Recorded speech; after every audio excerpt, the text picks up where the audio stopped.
Halo sob, jumpa lagi dengan Beger Update. Di video kali ini Beger Update akan membahas sejarah gerakan 30 September atau yang sering kita kenal G30 SPKI. Tolong simak baik-baik video ini, jangan sampai kalian para penerus bangsa tidak tahu sejarah G30 SPKI. Oke, ini dia selengkapnya. G30 SPKI atau Gerakan 30 September yang dilancarkan oleh Partai Komunis Indonesia PKI menjadi salah satu sejarah pahit bagi pemerintah Indonesia pada waktu itu.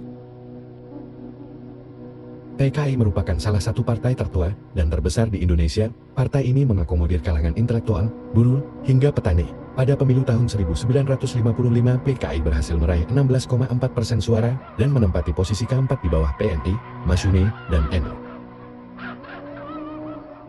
Sejarah berdirinya PKI tak lepas dari Indische Sosial Democratische Vereniging ESDV, partai kecil berhaluan kiri yang didirikan oleh tokoh sosialis Belanda, Hendrikus Josephus Franciscus Maris Nevlip, atau dikenal dengan Hans Nevlip.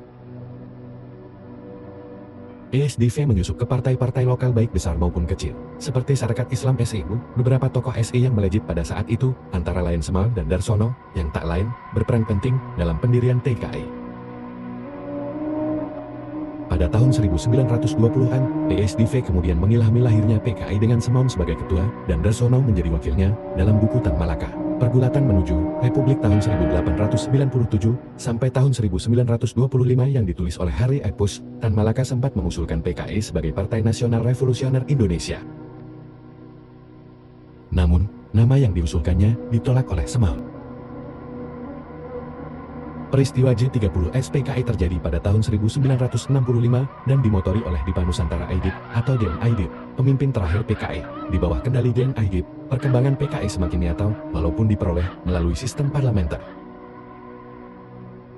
Dikutip dari buku Api Sejarah 2 oleh Ahmad Mansur Suryanegara, menurut Arnold C. Bregman, DN Aidit mendukung konsep Khrushchev, yakni if everything depends on the communist, we will follow the peaceful way. Bila segalanya bergantung pada komunis, kita harus mengikuti dengan cara perdamaian.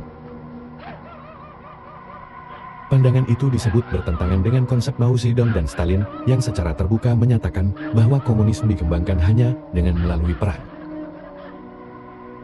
G30 SPKI terjadi pada malam hingga dini hari, tepat pada akhir tanggal 30 September dan masuk 1 Oktober tahun 1965. Gerakan pemberontakan yang dilakukan oleh PKI mengincar perwira tinggi TNI di Indonesia.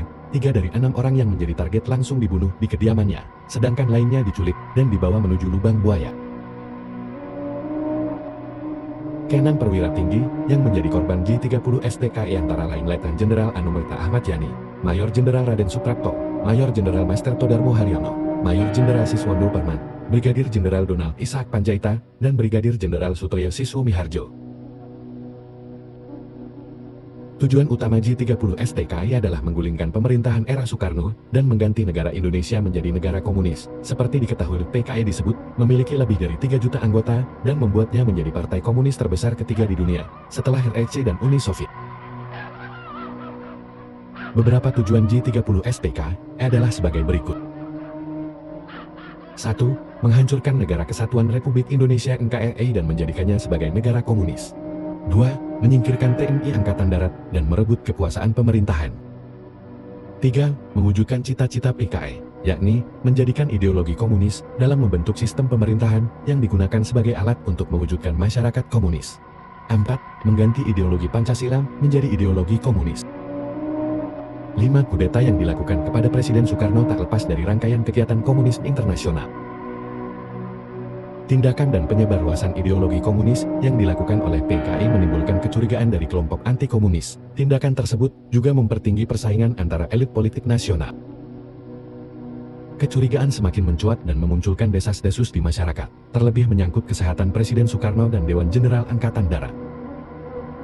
Di tengah kecurigaan tersebut, Letnan Kolonel Untun, Komandan Batalion 1 Kawal Resimen Cakrabirawa, yakni pasukan khusus pengawal presiden, memimpin sekelompok pasukan dalam melakukan aksi bersenjata di Jakarta.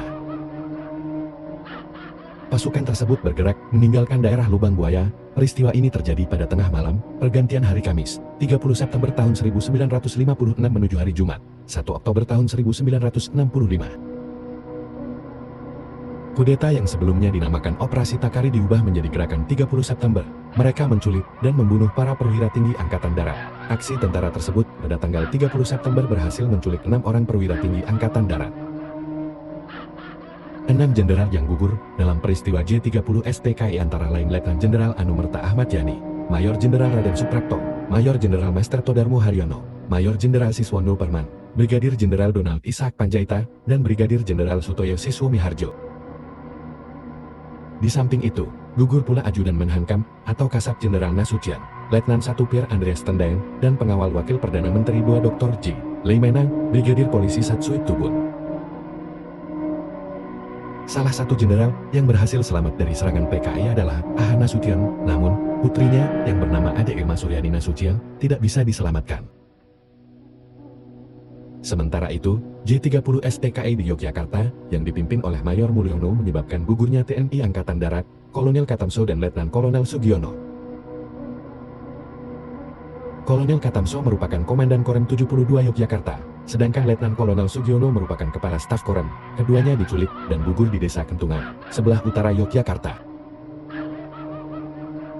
Secara umum, J30 SPKI dilatar belakangi oleh dominasi ideologi nasionalisme, agama, dan komunisme NASAKUN yang berlangsung sejak era demokrasi terpimpin diterapkan, yakni tahun 1959 sampai 1965 di bawah kekuasaan Presiden Soekarno. Beberapa hal lain yang menyebabkan mencuatkan gerakan yang menewaskan para jenderal ini adalah ketidakharmonisan hubungan anggota TNI dan juga PKI. Pertentangan pun muncul di antara keduanya. Selain itu, desas-desus kesehatan Presiden Soekarno juga turut melatar belakangi pemberontakan J30 SPKI.